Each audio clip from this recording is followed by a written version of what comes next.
नमस्कार दोस्तों, स्वागत है आप लोगों को फिर से एक नई वीडियो में। जो आज के इस वीडियो में आप लोग को बताएंगे क्लास 10 के साइंस, ठीक ना। क्लास 10 के साइंस के बायोलॉजी के पहला चैप्टर, बायोलॉजी का जो पहला चैप्टर है वो है जैव प्रक्रम, ठीक ना। जैव प्रक्रम, उसके वीवीआई ऑब्जेक्टिव क्वेश्चन लेके आ गए हैं, ठीक ना। वीवीआई ऑब्जेक्टिव क्वेश्चन लेके आ गए हैं आप लोग के लिए। अगर आप वीडियो में नए हैं तो वीडियो को एक लाइक करें, और दूसरी बात, चैनल पर नहीं है तो चैनल को सब्सक्राइब जरूर करें। तो चलिए आज का वीडियो शुरू करते हैं। सबसे पहले यहाँ देखिए, स्वपोषी पोषण के लिए क्या आवश्यक है, पहला क्वेश्चन है। तो पहला जो ऑप्शन है वो कार्बन डाइऑक्साइड तथा जल, दूसरा ऑप्शन है क्लोरोफिल, तीसरा ऑप्शन है सूर्य का प्रकाश, चौथा ऑप्शन है उपयुक्त सभी।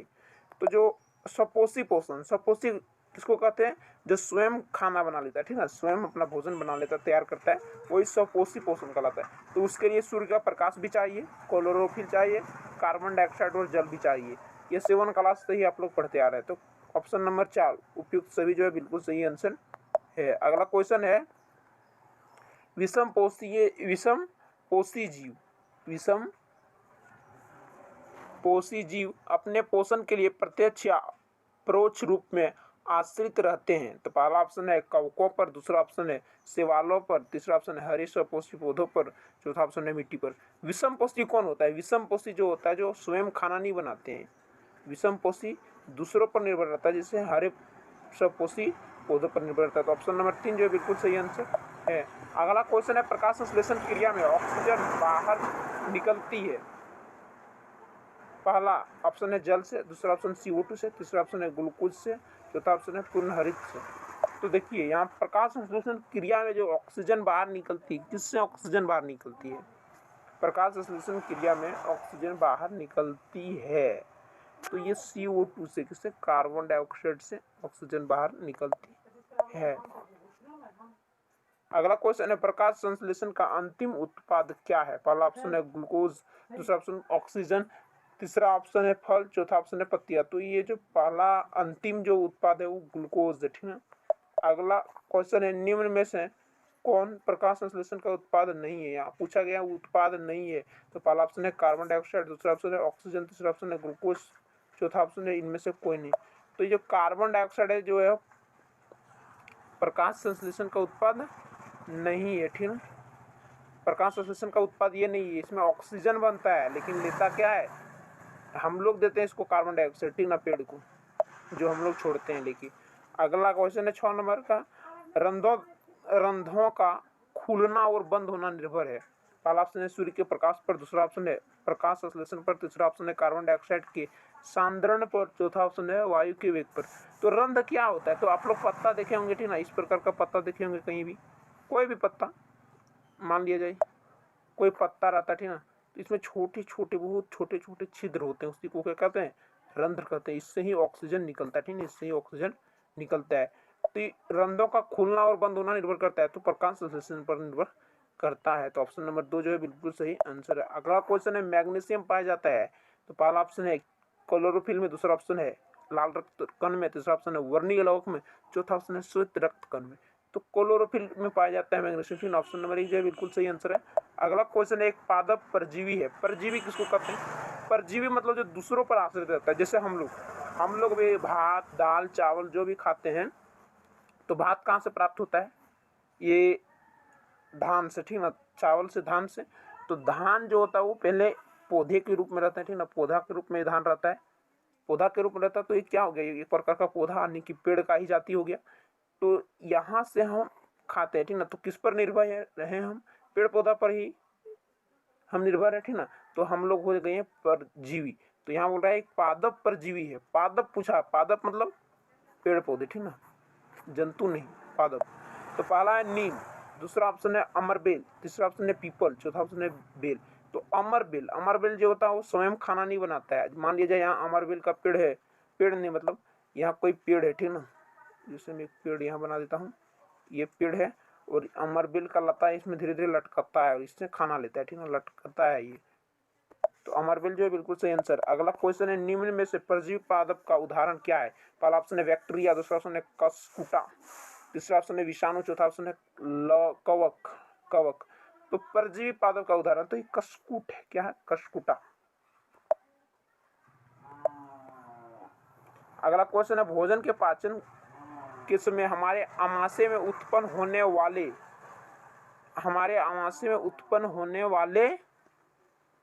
अम्ल है। कौन सा अम्ल उत्पन्न होता है? तो ये हाइड्रोक्लोरिक अम्ल उत्पन्न होता है। ऑप्शन नंबर 1 जो है बिल्कुल सही आंसर है। अगला क्वेश्चन है मनुष्य में वृक्क एवं एक तंत्र का भाग है जो संबंधित है। वृक्क जो होता है, वृक्क किसको कहते हैं? आप लोग जानते हैं ना, इंग्लिश जानते हैं लेकिन हिंदी नहीं जानते हैं। वृक्क कहते हैं किडनी को, ठीक है ना। इसका सही आंसर क्या हो जाएगा? उत्सर्जन से, ठीक है। ऑप्शन नंबर 3 जो है बिल्कुल सही आंसर है। अगला क्वेश्चन है मानव वृक्क किस प्रणाली का एक हिस्सा है? तो ये पहला ऑप्शन है पोषण, दूसरा ऑप्शन है श्वसन, तीसरा ऑप्शन है उत्सर्जन, चौथा ऑप्शन है परिवहन। तो अभी मैंने तुरंत बताया जो उत्सर्जन का एक प्रणाली का एक हिस्सा है, ठीक है। तो ऑप्शन नंबर 3 जो है बिल्कुल सही आंसर है। अगले क्वेश्चन की ओर चलते हैं। अगला क्वेश्चन है वृक्क की रचनात्मक और क्रियात्मक इकाई क्या है? तो ये क्या है? नेफ्रॉन है। क्या है? नेफ्रॉन। नेफ्रॉन है। अगला क्वेश्चन है एक कण रक्त का थक्का बनाने में सहायक है। कौन से कण रक्त का थक्का बनाने में सहायक है? तो कौन? प्लेटलेट्स या पट्टिकानु। मान लिया जाए आपके हाथ है, ठीक ना, ये आपका हाथ है, इधर अंगुली है, फिर इधर थोड़ा, यहाँ मान लीजिए आप कट जाते हैं, ठीक ना, किसी कारणवश यहाँ कट जाता है, खून तो यहाँ बहता है, ठीक ना। तो यहाँ क्या हो जाता है, आप लोग यहाँ देखिए कुछ दिन के बाद ये खट्टी पड़ेगा। खट्टी करने का मतलब हमारी भाषा में उसको खट्टी बोलते हैं, यानी कि प्लेटलेट्स वहाँ पड़ जाता है जिससे खून नहीं बहता है, ठीक है। तो ये क्या है? प्लेटलेट्स और पट्टिकानु उसी को कहते हैं। ऑप्शन नंबर 1 जो बिल्कुल सही आंसर है। अगला क्वेश्चन नंबर 15, मनुष्य और अन्य मांसाहारी जो मांस खाता है, ठीक ना, जीव निम्न में से किसका पाचन नहीं कर पाते हैं? पहला ऑप्शन है प्रोटीन, दूसरा ऑप्शन है सेल्यूलोज, तीसरा ऑप्शन है वसा, चौथा ऑप्शन है इनमें से सभी। तो मनुष्य और अन्य मांसाहारी किसका सेल्यूलोज का पाचन नहीं कर पाता है? सेल्यूलोज क्या होता है? तो ये बहुत जटिल पदार्थ होता है। मतलब सेल्यूलोज पाचन कौन करता है? गाय, भैंस, बकरी, ये सब सिर्फ घास खाती है, यानी कि पादप पाचक होता है। तो मनुष्य कभी भी घास खा के जिंदा रह सकता है, पचा सकता है, उसको नहीं खा पचा सकता है। और जैसे टाइगर हो गया, वो कभी घास खाएगा नहीं खाएगा, तो सब सेल्यूलोज पाचक नहीं होता। बकरी का जो पेट होता है वो सेल्यूलोज पाचक होता है, इसलिए वो घास खाता है, ठीक है, और पच भी जाता है। तो ऑप्शन नंबर 2 सेल्यूलोज पाचक 2 बिल्कुल सही आंसर है। अगला क्वेश्चन है मनुष्य के मुख गुहा में कितने जोड़े लार ग्रंथियां पाई जाती है? मुख गुहा, मनुष्य के मेन मुख में कितने जोड़े लार ग्रंथियां पाई जाती है? तो ये 3 जोड़े, ठीक है। ऑप्शन नंबर 3 जो बिल्कुल सही आंसर है। अगला क्वेश्चन है पादप में भोजन का स्थानांतरण किसके द्वारा होता है? तो पादप में भोजन का स्थानांतरण किसके द्वारा होता है? एक क्लास 9 में भी आप लोग को मैं बताया हूं। तो भोजन का स्थानांतरण जो होता है वो फ्लोएम करता है, और जल का स्थानांतरण कौन करता है? जल का जाइलम।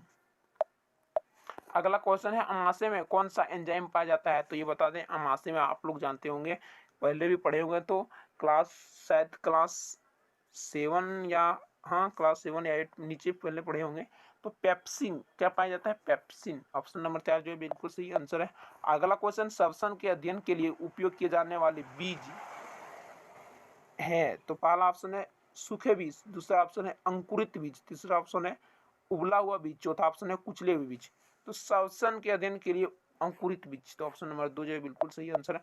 अगला क्वेश्चन है, और ये लास्ट क्वेश्चन है, पाइरूवेट के विघटन से यह कार्बन डाइऑक्साइड, जल तथा ऊर्जा देता है, और यह क्रिया होती है। तो ये क्रिया सब जो होती है वो कोशिका द्रव्य में होती है। ऑप्शन नंबर 1 जो बिल्कुल सही आंसर है। तो ये 20 क्वेश्चन था। और क्वेश्चन है, ठीक ना, और क्वेश्चन देखते हैं आगे। अगला किसी का क्वेश्चन है श्वसन के दौरान कौन सी गैस निकलती है? तो श्वसन के दौरान कौन सी गैस निकलती है? श्वसन जब होती है तो उस समय कौन सी गैस निकलती है, यहाँ पूछा गया है। तो CO2 निकलती है। हम लोग क्या लेते हैं? ऑक्सीजन लेते हैं, और निकालते हैं क्या है? CO2, ठीक ना, CO2। अगला क्वेश्चन है पौधों में श्वसन क्रिया के अंतर्गत ADP के टूटने से कितनी ऊर्जा मुक्त होती है? तो ये 30.5 किलो जूल मोल, ठीक है। ऑप्शन नंबर 1 जो बिल्कुल सही आंसर है। अगला क्वेश्चन है पौधों में श्वसन कैसे होता है? तो ये अस्टोमाटा के द्वारा होता है। अस्टोमाटा किसको कहते हैं? अभी मैंने तुरंत बताया, ये अंग्रेजी वर्ड है, अंग्रेजी और हिंदी आप लोग जानिए। वरना दिक्कत होगी परीक्षा में। अस्टोमाटा उसी को कहते हैं, रंध्र को, ठीक ना। ये अंग्रेजी वर्ड है लेकिन हिंदी में यहाँ लिख दिया गया है, रंध्र को ही अंग्रेजी में क्या कहते हैं, अस्टोमाटा, ठीक है ना। अगला क्वेश्चन है, इनमें से कहाँ गैसीय आदान प्रदान होता है? तो पहला ऑप्शन है नासिका में, दूसरा ऑप्शन स्वर अंतर में, तीसरा ऑप्शन श्वसननली में, चौथा वायु प्रकोष्ठ में। तो गैसीय आदान प्रदान कहाँ होता है? वायु प्रकोष्ठ में होता है। ऑप्शन नंबर 4 जो बिल्कुल सही आंसर है। अगला क्वेश्चन है, हृदय से रक्त को संपूर्ण शरीर में पंप किया जाता है, किसके द्वारा? तो ये नीलय द्वारा, नीलय, ठीक ना, वही नीलय ही काम करता है मेन।